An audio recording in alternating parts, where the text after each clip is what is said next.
Hello friends, आज हम Rajesh Mishra sir की बुक का सेकंड चैप्टर फर्स्ट यूनिट का सेकंड चैप्टर समानता करेंगे।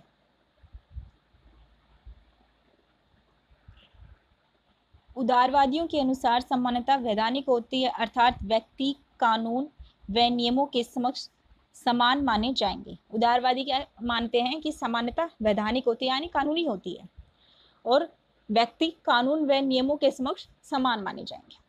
लोक के अनुसार प्रकृति ने सभी मनुष्य को समान व स्वतंत्र पैदा किया है। कोई व्यक्ति किसी दूसरे व्यक्ति के जीवन, स्वास्थ्य, स्वतंत्रता तथा संपत्ति को क्षति नहीं पहुंचा सकता। ये कौन कह रहे हैं? लोग कह रहे हैं, जो एक उदारवादी है।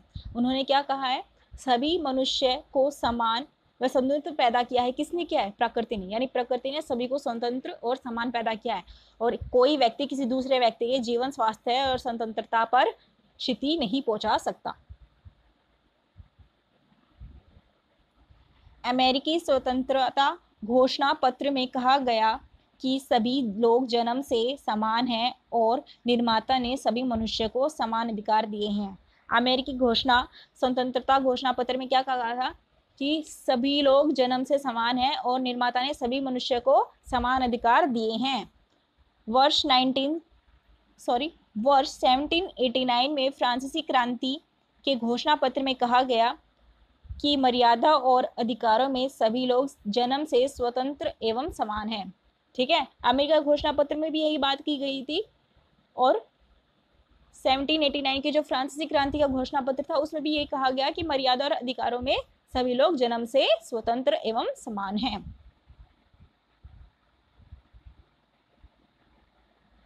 मार्क्सवादियों एवं समाजवादियों ने तात्विक समानता पर बल दिया, जिसमें रोजगार, अधिकारों, संपत्तियों का समानतापूर्ण वितरण एवं राज्य के नियंत्रण पर बल दिया। ठीक है, मार्क्सवादी और समाजवादी क्या कह रहे हैं कि समानता कब होगी? जब रोजगार, अधिकार व संपत्तियों समानतापूर्ण वितरण होगा, जो राज्य के नियंत्रण में होगा। ये कौन कह रहे हैं? मार्क्सवादी। समानता की संकल्पना आधुनिक युग की देन है। जैसे हमने अपने पहले लेक्चर जो स्वतंत्रता के ऊपर था उसमें पढ़ा था कि समानता किस युग की देन है? वो है भी आधुनिक युग की थी। वैसे ही जैसे स्वतंत्रता आधुनिक युग की थी, वैसे ही समानता भी आधुनिक युग की देन है। आधुनिक युग में समानता की संकल्पना को केंद्रीय बनाने का श्रेय रूसो को दिया जाता है। ठीक है, ये सीधा क्वेश्चन पूछा जा सकता है कि आधुनिक युग में जो समानता की संकल्पना है उसे केंद्रीय बनाने का श्रेय किसे देंगे आप? किस विचारक को देंगे? रूसो को। अब समानता का आशय देखिए भाई, क्या क्या है। समानता चाहिए से संबंधित है। ठीक है, समानता चाहिए से संबंधित संकल्पना है। तथ्यात्मक रूप से समानता नहीं होती है। समानता का अर्थ समाज में विशेषाधिकारों, विषमताओं को समाप्त करना। ठीक है, समानता का क्या अर्थ है? जो समाज में विशेषाधिकार हैं और विषमताएं हैं उन्हें समाप्त करना। ठीक है, किसी को भी विशेषाधिकार ना दिए जाए। ठीक है, या कोई भी इतना विवश ना हो कि बहुत दयनीय स्थिति में जिए। ठीक है, इन चीजों को जब हटा दिया जाता है, जब सभी को समान अधिकार मिले जाते हैं अपने विकास करने के लिए, तो हम कह सकते हैं कि समानता है। अतः समानता का अर्थ विभेदों का अंत है। ठीक है, क्या है समानता का अर्थ? विभेदों का अंत। परंतु समानता का आशय प्रत्येक प्रकार के विभेदों की समाप्ति नहीं, बल्कि अतार्किक विभेदों की समाप्ति। ठीक है, आप सभी को अमीर कर देंगे, ये नहीं हो सकता ना। सभी गरीब यानी अमीरों को पैसे लेके सभी को गरीबों को भी दे देंगे, इस टाइप के तो आप विभेद नहीं हटा सकते ना। अतार्किक विभेद कौन से होते हैं? जो समाज ने बना दिए हैं। कैसे? जैसे लिंग के आधार पर, जाति के आधार पर, इस टाइप के। ठीक है, जैसे आगे देखो इसमें बता भी रखा है। अतार्किक विभेद कौन से होते हैं? अतार्किक विभेदों का आशय है लिंग, जाति व धर्म के आधार पर किए गए भेद। ठीक है, लिंग, जाति एवं धर्म के आधार पर अगर आप किसी के साथ भेद कर रहे हो तो वो क्या है? अतार्किक है। यानी आप जाति, धर्म, लिंग के आधार पर किसी के साथ भेदभाव नहीं कर सकते। यह किस में आते हैं? अतार्किक विभेदों में। अतः समानता का अर्थ उन विषमताओं को हटाना है जो समाज द्वारा निर्मित हैं, न कि प्राकृतिक विषमताओं को। ठीक है, जो समाज द्वारा निर्मित है उन विषमताओं को हटाना ही समानता का अर्थ है, ना कि जो कि प्रकृति से है। यानी कोई ऊंचा है, कोई लंबा है, कोई अपंग है, कोई बहुत स्वस्थ है। ये विभेद हैं जो प्रकृति से मिले हैं, नेचुरली हैं, इनको आप नहीं हटा सकते, जो समाज ने क्रिएट किए हैं, ठीक है। लिंग जाति धर्म के आधार पर जो समाज ने बना दी हैं, उन भेदों को हटाना ही समानता का अर्थ लिया जाता है। समानता का आशय सभी के साथ समान व्यवहार नहीं है, ठीक है। समानता का क्या आशय है, यानी सभी के साथ आप इक्वल व्यवहार नहीं कर सकते ना। कोई लंगड़ा है, लूला है, तो आप उसके साथ अलग ट्रीटमेंट होगा ना, ठीक है।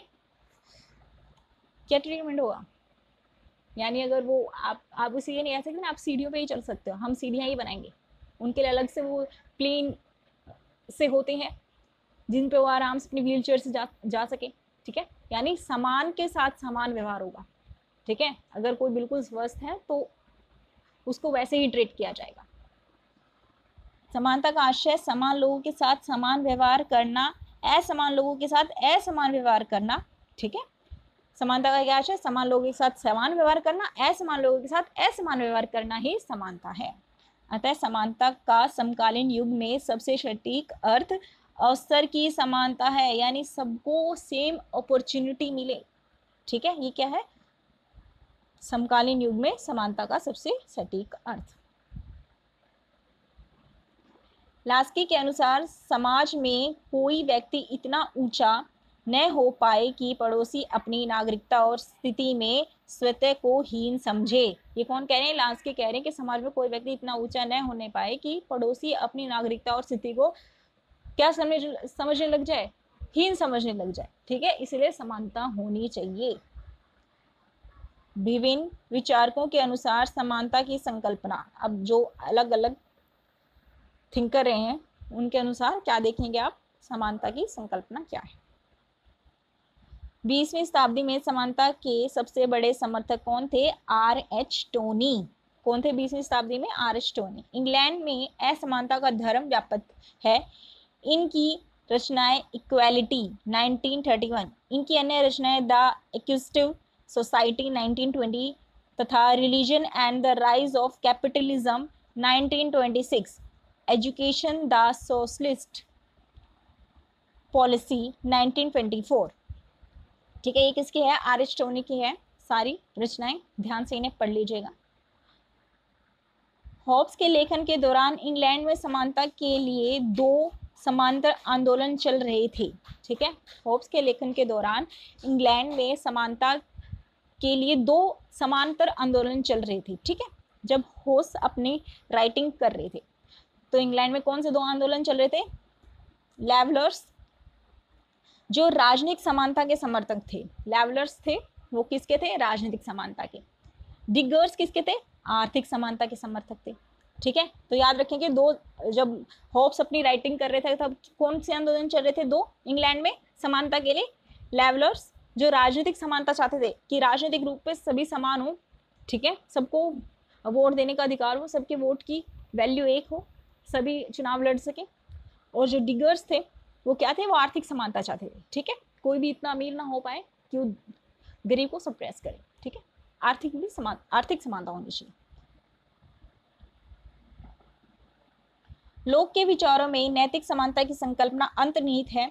लोक ने स्पष्ट कहा कि प्राकृतिक अवस्था में सभी मनुष्य समान थे तथा सभी व्यक्तियों को ईश्वर ने समान अधिकार दिया, ठीक है। लोक के विचारों में क्या है, नैतिक समानता है, नैतिक समानता की संकल्पना है।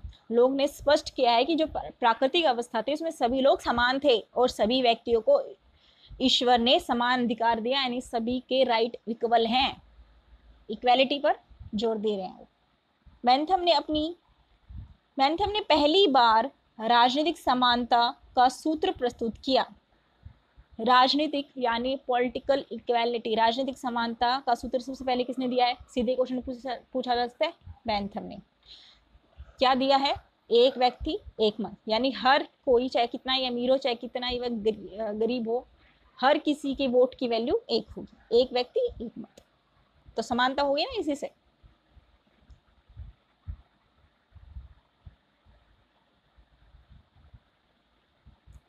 समानता के आयाम, औपचारिक समानता या निरपेक्ष समानता। अब समानता के जो आयाम है वो देखिए, औपचारिक में क्या आएंगे, शास्त्रीय, उदारवादी तथा नव उदारवादी विचारक इस समानता के समर्थक है। ठीक है, जो फॉर्मली जो सरकार बनाती है, कानूनों में होती है, उन पे ज्यादा ध्यान कौन देते हैं? उदारवादी देते हैं, नव उदारवादी देते हैं।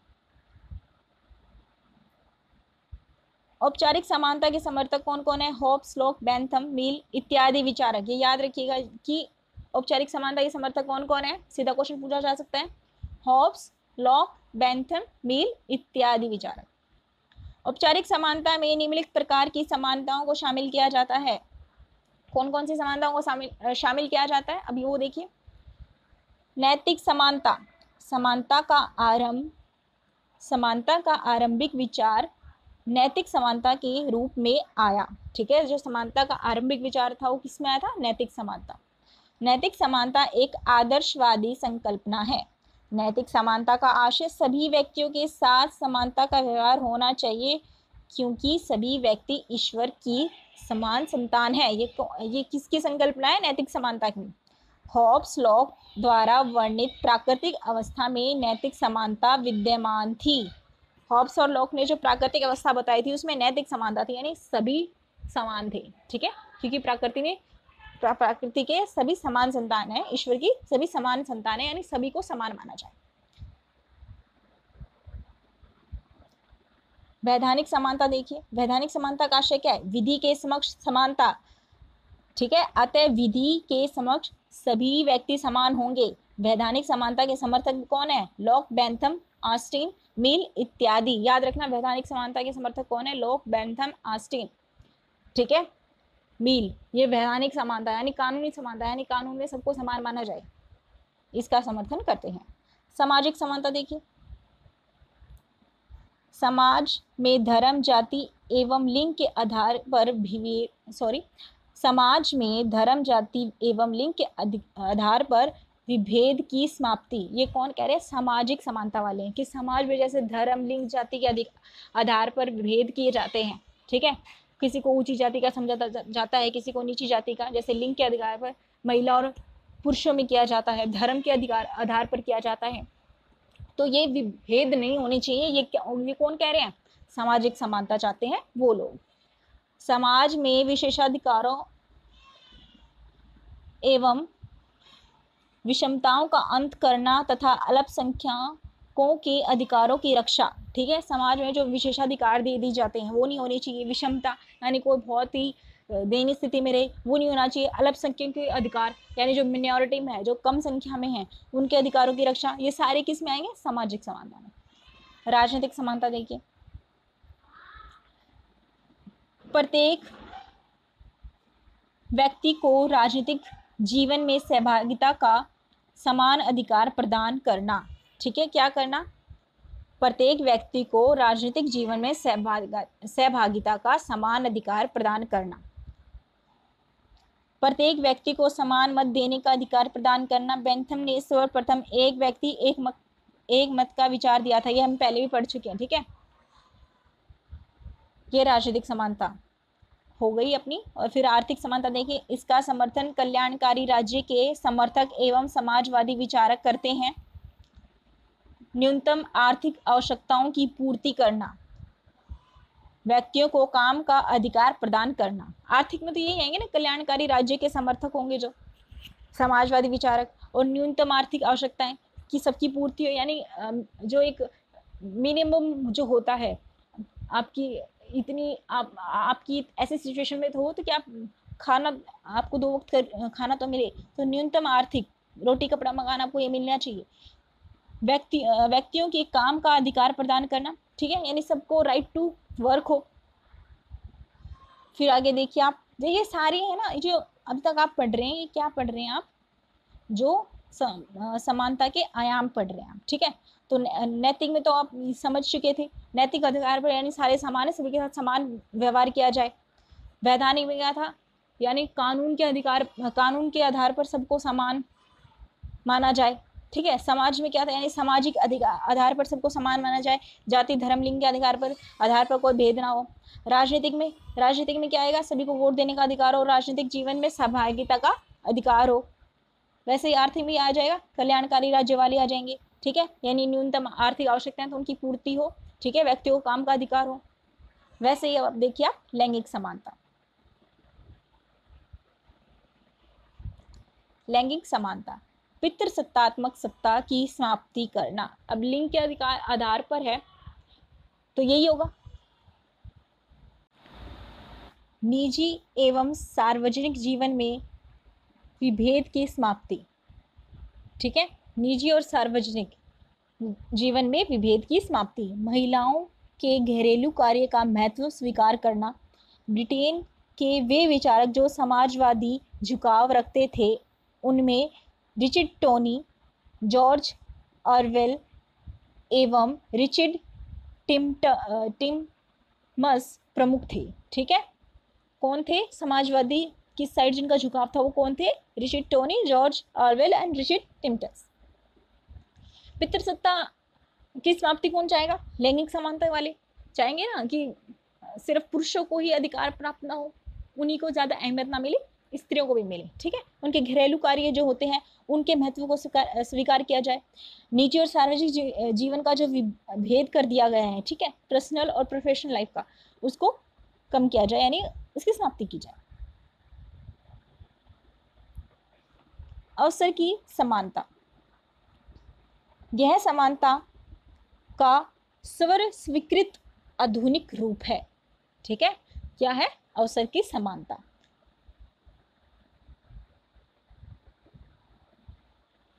अवसर की समानता का अभिप्राय समान के साथ समान व्यवहार तथा असमान के साथ असमान व्यवहार।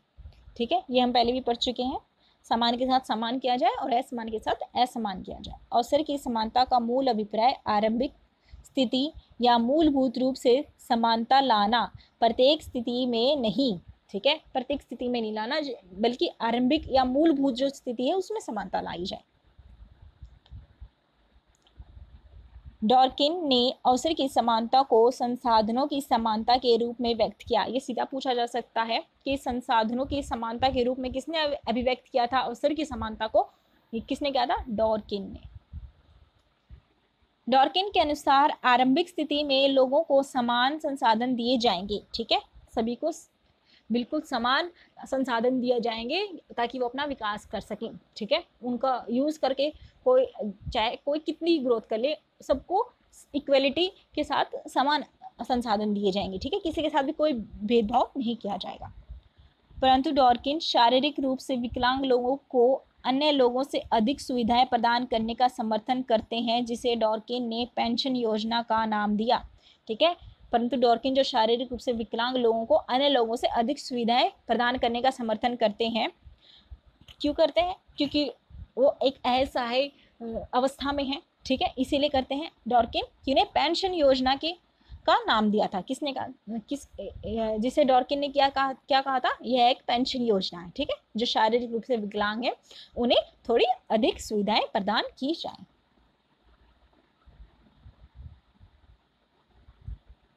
डॉर्किन की जो रचनाएं हैं वो देखिए, टेकिंग राइट सीरियसली 1977 एवं उनकी अन्य रचना लॉज एम्पायर 1986 तथा सॉवरेन वर्च्यू 2000। ठीक है, ये डॉर्किन की इंपॉर्टेंट वो हैं रचनाएं हैं, याद रखिएगा। टेकिंग राइट सीरियसली जो 1977 में आई थी, Law's Empire 1986, Sovereign Virtue 2000। John Rawls भी अवसर की समानता के समर्थक हैं। कौन? John Rawls.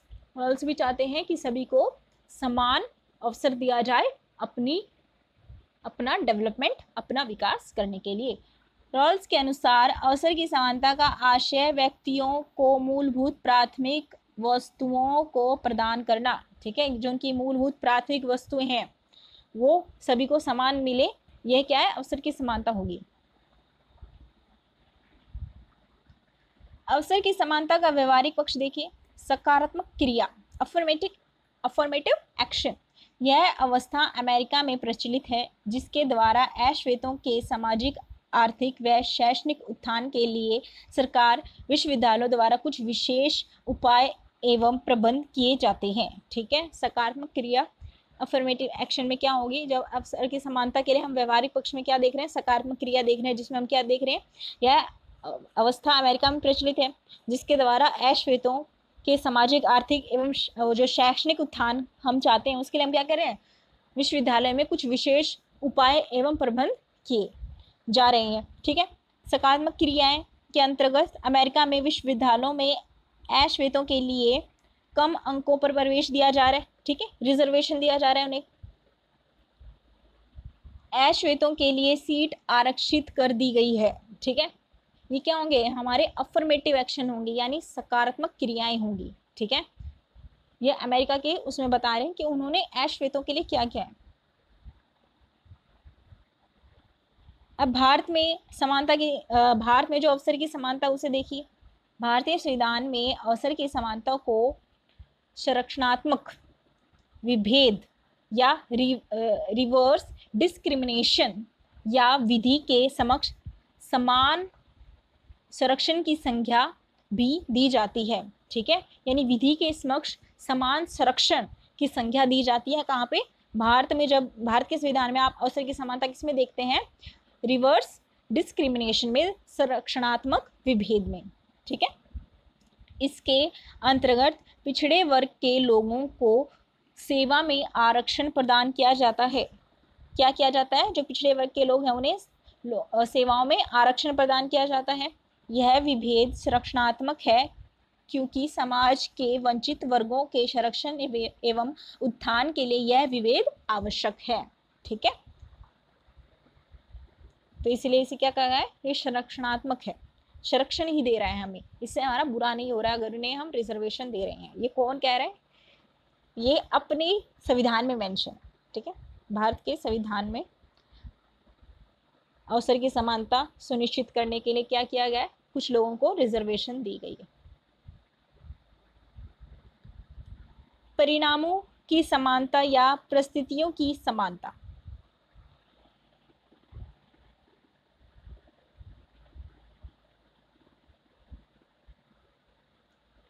परिणामों की समानता का समर्थन मार्क्सवादी विचारक करते हैं। कौन करते हैं, परिणामों की समानता, मार्क्सवादी। परिणामों की समानता का आशय सभी व्यक्तियों की आर्थिक स्थिति को समान बना देना।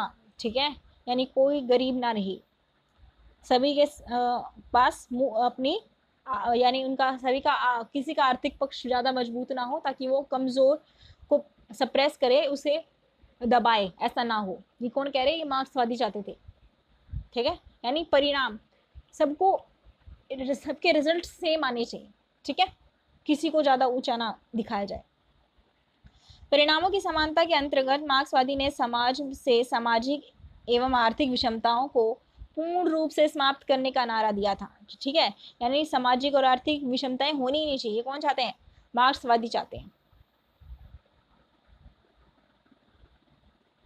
पूंजीवादी व्यवस्था की पूंजीवादी व्यवस्था की समाप्ति के बाद ही वास्तविक समानता स्थापित होगी। ये कौन कह रहे हैं, मार्क्सवादी कह रहे हैं। जब पूंजीवादी जो व्यवस्था है उसे हम समाप्त कर देंगे तभी वास्तविक समानता स्थापित होगी। ठीक है, जो पूंजीवादी व्यवस्था थी उस टाइम, उसमें क्या कहा था, अमीर बहुत अमीर थे, जो मुट्ठी भर लोग थे बहुत अमीर थे, और जो वो थे गरीब थे, जो काम करते थे, ठीक है, वो क्या थे, बहुत गरीब थे। ठीक है, उन्हें सिर्फ उनकी मूलभूत आवश्यकताओं की पूर्ति भी नहीं हो रही थी, लेकिन कुछ लोग बहुत अमीर होते जा रहे थे।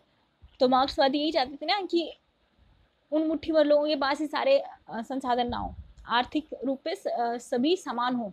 ठीक है, और पूंजीवादी व्यवस्था जब हम समाप्त कर देंगे, पूंजीवादी व्यवस्था जब ये समाप्त हो जाएगी तभी यह वास्तविक समानता होगी। ये कौन कहते थे, मार्क्सवादी कहते थे, जो पूंजीवाद का विरोध करते हैं। परिणामों की समानता की आलोचना।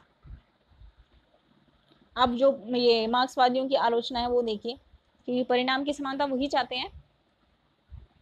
मिलोविन जिलास ने अपनी पुस्तक द न्यू क्लास 1957 में कहा, समाजवादी समाज में समानता केवल एक दिखावा है। वो क्या कह रहे हैं, जो समाजवादी समाज है जो कह रहा है कि मैं समानता हमारी सबसे सुप्रीम है, जबकि वो क्या कह रहे हैं, समाजवादी समाज में समानता केवल एक दिखावा है, वास्तविक रूप से पार्टी के मुट्ठीभर पदाधिकारी ने व्यवस्था पर नियंत्रण कर रखा है। ये कौन कह रहे हैं, ये कह रहे हैं मिलोविन जिलास, जो समाजवादियों की और मार्क्सवादियों की आलोचना कर रहे हैं। जेम्स बेनहम ने अपनी पुस्तक द मैनेजरल रिवॉल्यूशन 1941 में प्रबंधकीय क्रांति की चर्चा करते हुए आधुनिक समाज को उत्तर आधुनिक समाज की संज्ञा दी। उनके अनुसार आधुनिक समाज में व्यावसायिक और तकनीकी विशेषज्ञ महत्वपूर्ण भूमिका का निर्वहन कर रहे हैं, इसीलिए न तो पूंजीपति प्रधान है न ही सर्वहारा वर्ग। ठीक है, जेम्स बेनहम ने अपनी पुस्तक प्रबंधकीय क्रांति में किस चीज़ की चर्चा की है कि आधुनिक समाज को उत्तर आधुनिक समाज की संज्ञा दे दी है उन्होंने। ठीक है, आधुनिक समाज को, और बोला है कि आधुनिक समाज में व्यावसायिक और तकनीकी विशेषज्ञ महत्वपूर्ण भूमिका का निर्वहन कर रहे हैं। कौन कर रहे हैं आधुनिक समाज में? व्यावसायिक और तकनीकी विशेषज्ञ। इसीलिए न तो पूंजीपति प्रधान रह गए और ना ही सर्वहारा वर्ग।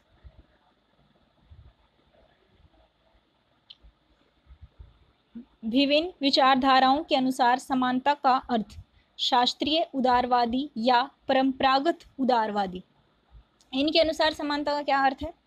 ये समानता को वैधानिक या औपचारिक या राजनीतिक समानता के रूप में स्वीकार करते हैं। जैसे मैं पहले बता चुकी हूँ, जो उदारवादी होंगे वो क्या कहेंगे? कानूनों को, ठीक है, औपचारिक यानी जो हमें कानूनों के जरिए जो सरकार जो हमें समानता देती है उससे ज़्यादा, उस पर ज़्यादा जोर देते हैं। ठीक है, फॉर्मली जो चीज़ें होती हैं उन पर। ठीक है, औपचारिक राजनीतिक समानता को ज़्यादा स्वीकार करते हैं। फिर देखिए, जो मार्क्सवादी हैं वो किसे स्वीकार करेंगे? वो आर्थिक पक्ष पे ज़्यादा ध्यान देंगे। ठीक है, मार्क्सवादी ये समानता को परिणामों की समानता या परिस्थिति की समानता के रूप में स्वीकार करते हैं। ये मूल रूप से समानता को आर्थिक समानता के रूप में मानते हैं। इनके अनुसार आर्थिक समानता के अभाव में राजनीतिक एवं वैधानिक समानता निरर्थक है। यानी जब तक आप उन्हें इकोनॉमिकली इक्वालिटी नहीं दोगे, आर्थिक उनकी समानता सुनिश्चित नहीं करेंगे, उनकी राजनीतिक और वैधानिक समानता निरर्थक हो जाएगी, उसका कोई अर्थ नहीं रह जाएगा। ठीक है, ये परिणामों की समानता पर कौन ध्यान दे रहे हैं? मार्क्सवादी दे रहे हैं। यानी परिणाम, यानी सभी को सेम रिजल्ट मिलने चाहिए, सभी सेम स्थिति में होने चाहिए। ठीक है, सभी के पास रोटी कपड़ा मकान होना चाहिए।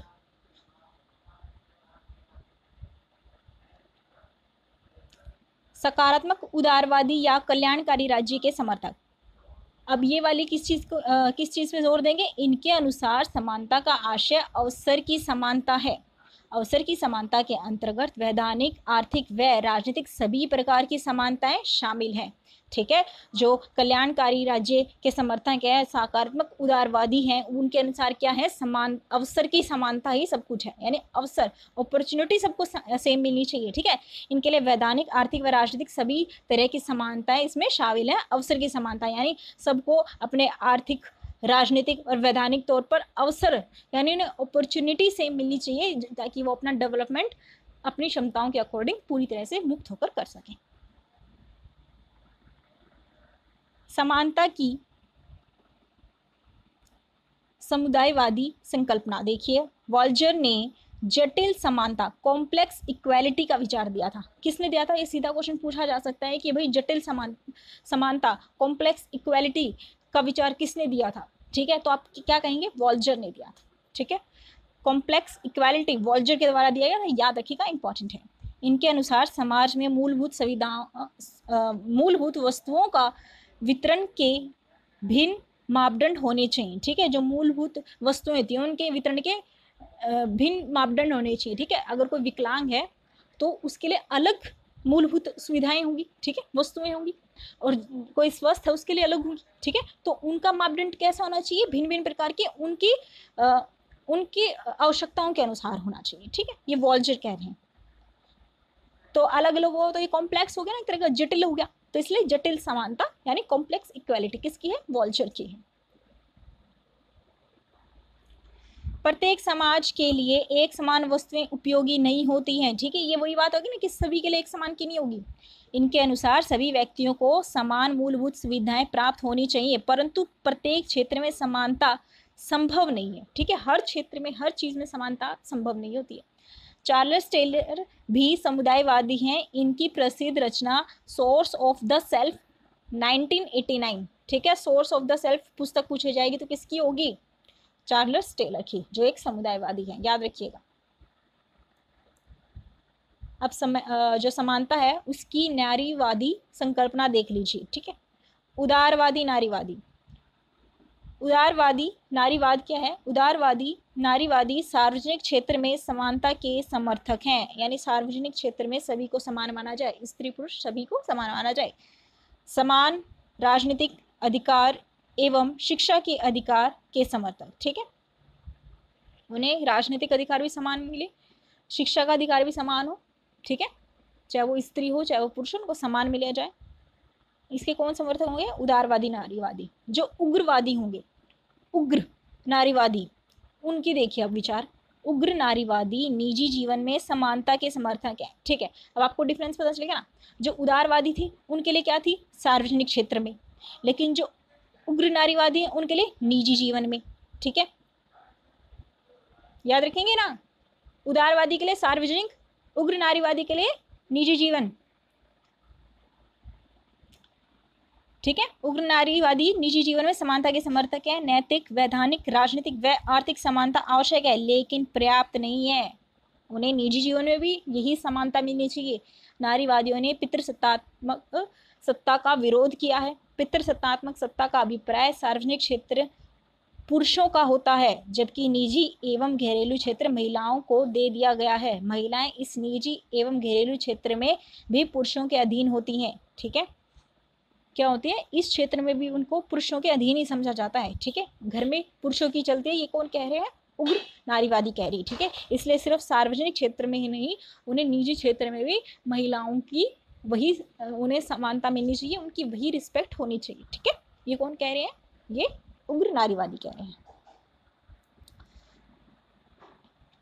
महिलाओं के सामने नाम न होने की समस्या या पहचान का संकट होता है। महिलाओं के सामने क्या होता है भाई? नाम न होने की समस्या या पहचान के संकट होता है। ये कौन कह रहे हैं? उग्र नारीवादी कह रहे हैं। घरेलू श्रम का कोई मूल्य नहीं होता, ठीक है। ये सारी चीजें किससे होंगे? ये निजी पक्ष से रिलेटेड होती है ना, घरेलू श्रम, ठीक है। उदारवादी के लिए क्या था? सार्वजनिक कि आर्थिक क्षेत्र में, राजनीतिक क्षेत्र में उन्हें खुलकर सामने आ सके, पुरुष और स्त्री में कोई भेदभाव ना किया जाए। लेकिन जो उग्र नारीवादी वो क्या कह रहे थे कि उनका निजी क्षेत्र, उसमें भी उनकी पहचान की संकट है, नाम की संकट है, उनके घरेलू काम की कोई महत्व नहीं रखा जाता है, ठीक है। वहाँ पर भी पितृसत्तात्मक अपना सत्ता बनाए रखते हैं और स्त्रियों को सप्रेस करते हैं। ये कौन कह रहे हैं? ये उग्र नारीवादी कह रहे हैं। घरेलू श्रम का कोई मूल्य नहीं है। सेक्स, जैविक संकल्पना, जेंडर, सांस्कृतिक संकल्पना, परिधान, बड़े बाल का निधान समाज द्वारा या पितृसत्तात्मक समाज द्वारा होता है, ठीक है। जैसे स्त्रियां बड़े बाल रखेंगी, ठीक है, ये उनके सारे निजी पक्ष हैं, तो ठीक है। निजी क्षेत्र के बारे, निजी, उसके बारे में कौन कह रहे हैं? उग्रवादी कह रहे हैं। आपको समझ आएगा? तो निजी जो भी होंगे उनके, जैसे घरेलू श्रम, सेक्स, जैविक संकल्पना जो भी होगी, ठीक है, और जैसे बड़े बाल, अगर आप स्त्री हो तो आपको बड़े बाल रखने पड़ेंगे। ये सारी चीज़ें क्या है? ये उनके निजी पक्ष से रिलेटेड है, इसीलिए उग्रवादी निजी पक्ष को ही ज़्यादा उठाते हैं। समानता का आशय यह नहीं कि नारी को पुरुषों के समान बना दिया जाए, बल्कि नारीवादी मूल्यों को समाज में उचित स्थान मिले, ठीक है। समानता का आशय यह नहीं है कि नारी को पुरुषों के समान बना दिया जाए, बल्कि यह है कि जो नारीवादी मूल्य हैं उन्हें भी समाज में उतना ही स्थान, उतनी ही इज्जत मिले, उतनी ही समानता मिले जितनी पुरुषों को दी जाती है इज्जत, उतनी ही महिलाओं को मिले। पुरुषों की बहादुरी और साहस को प्रभावी बनाकर प्रस्तुत किया जाता है, ठीक है। ये कौन कह रहे हैं? उग्र नारीवादी कह रहे हैं कि पुरुषों को तो बहादुर और साहसी बनाकर प्रस्तुत किया जाता है, लेकिन महिलाओं को सहमी हुई, डरी हुई ये बताया जाता है, जबकि यह धारणा गलत है। कैरोल पेटमैन, महिलाओं को पितृसत्तात्मक सत्ता द्वारा निजी क्षेत्र के तहत रखा गया।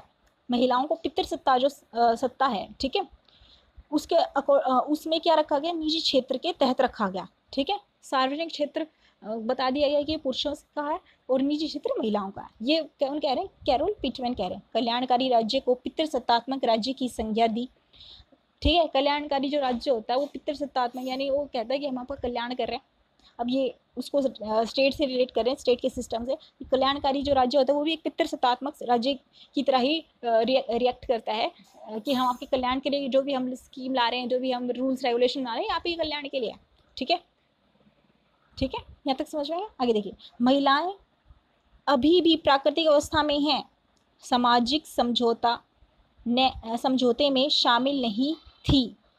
महिलाएं अभी भी प्राकृतिक अवस्थाएं में हैं जो सामाजिक समझौते में शामिल नहीं थी। सोशल कॉन्ट्रैक्ट जो हुआ था, जो आगे आप पढ़ेंगे जब होब्स, लॉक, ठीक है, रूसो, इन सब चीज़ों के, इन लोगों के बारे में पढ़ेंगे तो आपको पता चलेगा सामाजिक समझौता क्या था। ठीक है, आगे के लेक्चर्स में आपको ये समझ में आ जाएगा। अभी के लिए आप ये समझिए कि कैरोल पेटमैन ये कह रहे हैं कि महिलाएं प्राकृतिक अवस्था में अभी भी है, उन्हें सामाजिक समझौते में शामिल नहीं किया गया था। ठीक है, इनकी रचना Feminist Critique of the Public Private Dichotomy 1983 में आई थी। किसकी थी ये? कैरोल पेटमैन की।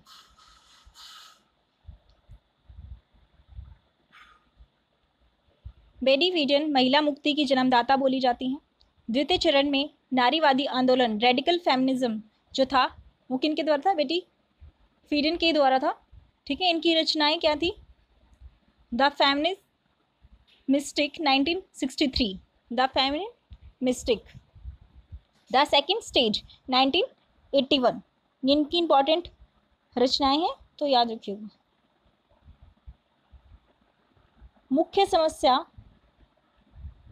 नाम न होने की समस्या महिलाओं के समक्ष विद्यमान है। ये बोल रही है मुख्य समस्या क्या है? नाम न होने की समस्या जो महिलाओं के समक्ष है। कैट मिलेट नारीवादी राजनीति दिन प्रतिदिन की राजनीति है। ये कौन बोल रही है? केट मिलेट बोल रही है। द सेक्सुअल पॉलिटिक्स 1969 इनकी प्रसिद्ध रचना है। किनकी? कैट मिलेट की, जो नारीवादी राजनीति को दिन प्रतिदिन की राजनीति बोलती है। उनकी प्रसिद्ध रचना क्या है? Sexual politics 1969।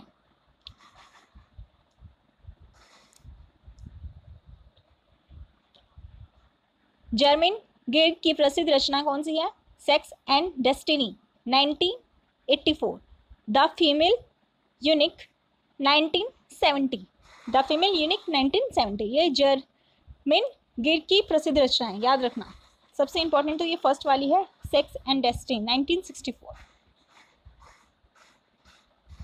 साइमन दी बूरा का प्रसिद्ध कथन महिला पैदा नहीं होती बल्कि बनाई जाती हैं। ये बहुत बार पूछा भी गया है कि किसने बोला था कि महिलाएं पैदा नहीं होती बल्कि बनाई जाती है? साइमन दी बूरा ने। इनका प्रसिद्ध कथन है कि व्यक्तिगत ही राजनीतिक है, जो व्यक्तिगत है वही राजनीतिक है। द सेकंड सेक्स 1949 तथा द पर्सनल इज पॉलिटिकल 1970 इनकी प्रसिद्ध रचनाएं। साइमन दी बूरा बहुत इंपॉर्टेंट थिंकर रहे हैं, तो इनके बारे में ये कुछ चीज़ें इंपॉर्टेंट लिखी गई हैं, तो इन्हें अच्छे से याद रखिएगा। इनका सुप्रसिद्ध कथन क्या है? दो हैं। पहला, महिलाएं पैदा नहीं होती बनाई जाती हैं, और दूसरा, व्यक्तिगत ही राजनीतिक है। ठीक है, और इनकी जो इंपॉर्टेंट रचनाएं हैं जो ये क्या है? The second sex 1949, the personal is political 1970। Virginia Woolf महिला होने के नाते मेरा कोई देश नहीं है, क्योंकि मैं लेडी हुई इसीलिए मेरी कोई कंट्री नहीं है। कौन बोल रही है? Virginia Woolf. A Room of One's Own 1929 इनकी रचना क्या है? A Room of One's Own. Marius Dalla Costa Italy की जो है, इनके बारे में बताया जा रहा है कि महिलाओं को उनके घरेलू कार्य के लिए वेतन प्रदान करना चाहिए। कौन बोल रहा है? मारियोस डेल्ला। ये बस आपको ना इस बुक में, ये इस बुक की सबसे अच्छी बात है, आपको important facts as it is लिखे मिल जाते हैं कि कौन से थिंकर की कौन सी बात इंपॉर्टेंट है। ठीक है, तो आप इन्हें डायरेक्ट एक नोट्स फॉर्म में है ये बुक, तो आप डायरेक्ट इन्हें याद कर सकते हो। ठीक है, सबसे अच्छी बात इस बुक की यही है। तो ये सारे फैक्ट्स हैं, इनमें कुछ इतना समझाने वाला नहीं है, फैक्ट्स हैं, तो जो आपको याद तो करने पड़ेंगे। कैरोल गिलिगन इनकी रचना क्या है? इन अ डिफरेंट वॉइस 1982। क्या है इनकी रचना? क्या है? इन अ डिफरेंट वॉइस 1982। मनोवैज्ञानिक दृष्टिकोण से लड़कियों का लगाव मां से होता है, जबकि पुरुष अपनी पहचान स्वतंत्र रूप से बनाना चाहते हैं। ये कौन कह रहा है? Carol Gilligan. इन्होंने देखभाल की नैतिकता एथिक्स ऑफ केयर का विचार प्रस्तुत किया था जो रॉल्स की न्याय की नैतिकता से अलग है। ठीक है, एथिक्स ऑफ केयर क्या है, जो इनका विचार है देखभाल की नैतिकता, वह रॉल्स की न्याय की नैतिकता से अलग है। एलिस्टीन, इनकी रचना पब्लिक मैन प्राइवेट वुमेन 1993 में आई थी। महिलाओं के पास केवल घरेलू कार्य है, ये कौन कह रहे हैं, एलिस्टीन कह रहे हैं। शोषण का कार्य सेक्स नहीं जेंडर है। आयरिस मैरियम यंग ने justice and the politics of difference 1994 में लिखी थी। यह इनकी एक प्रसिद्ध रचना है।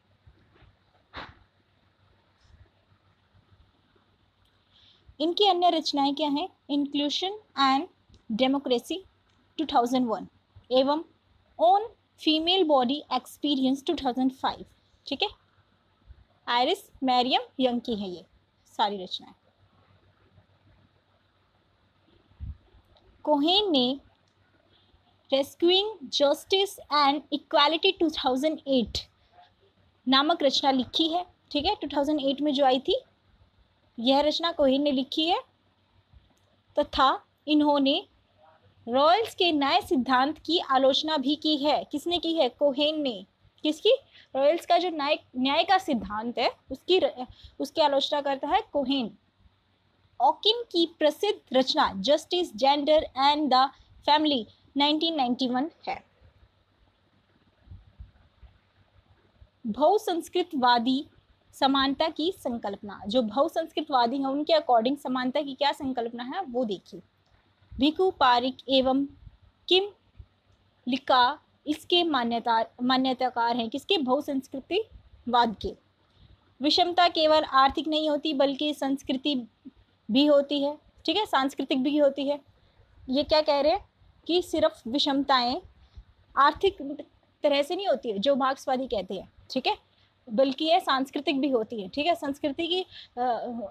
संस्कृति के उस पर भी आधार पर भी लोगों से विभेद किए जाते हैं, समानता का हनन होता है। ठीक है, इसीलिए विषमताएं केवल आर्थिक नहीं होती बल्कि सांस्कृतिक भी होती है। कौन कह रहे हैं, बहुसंस्कृतवादी जो है भिकू पारिक और किम लिका।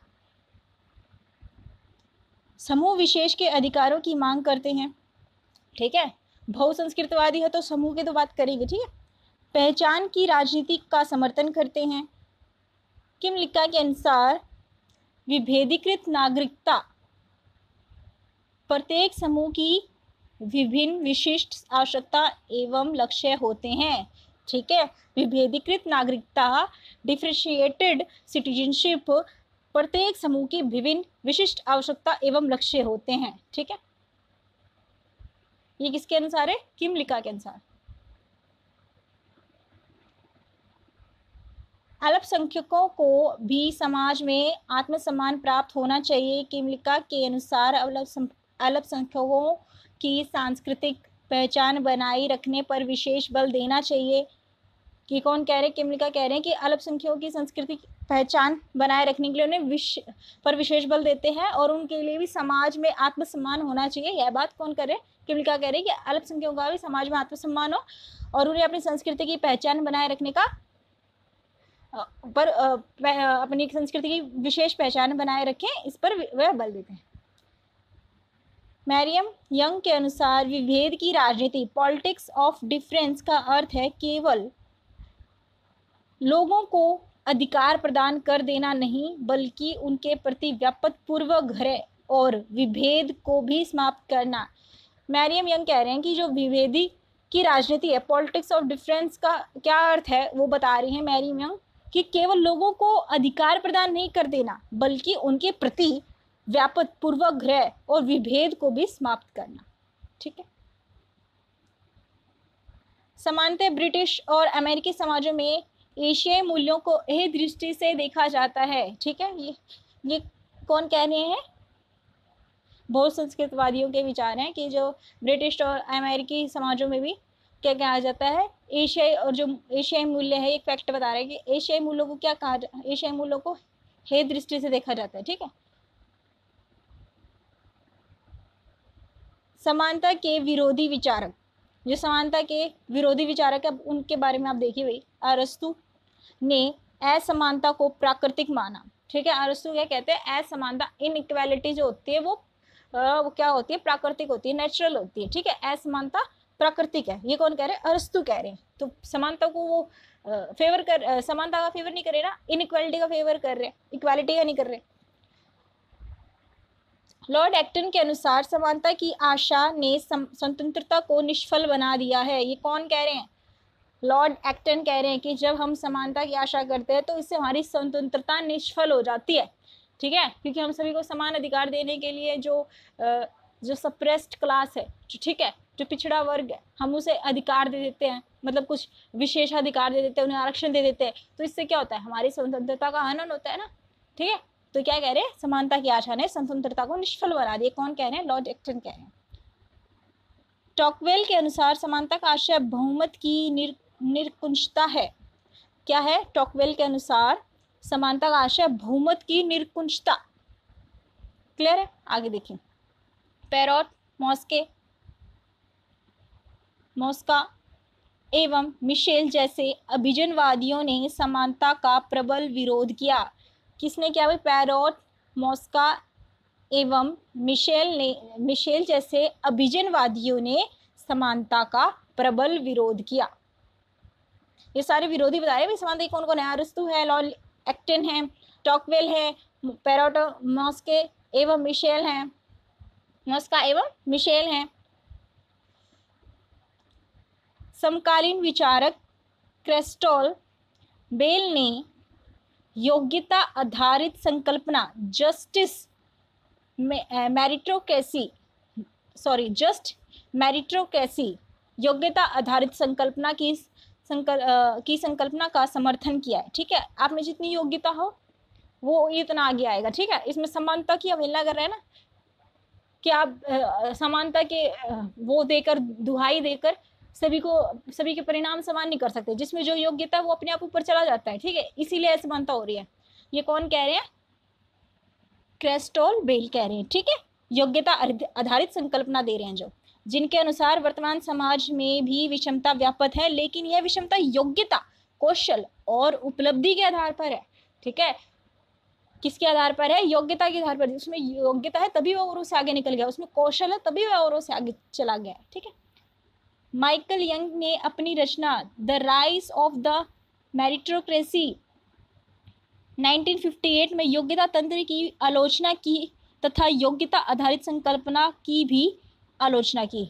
अब इनके जो आलोचक है वो कौन है? माइकल यंग है, ठीक है। उन्होंने अपनी द राइज ऑफ मेरिटोक्रेसी में 1958 में योग्यता तंत्र की आलोचना की है, याद रखिएगा।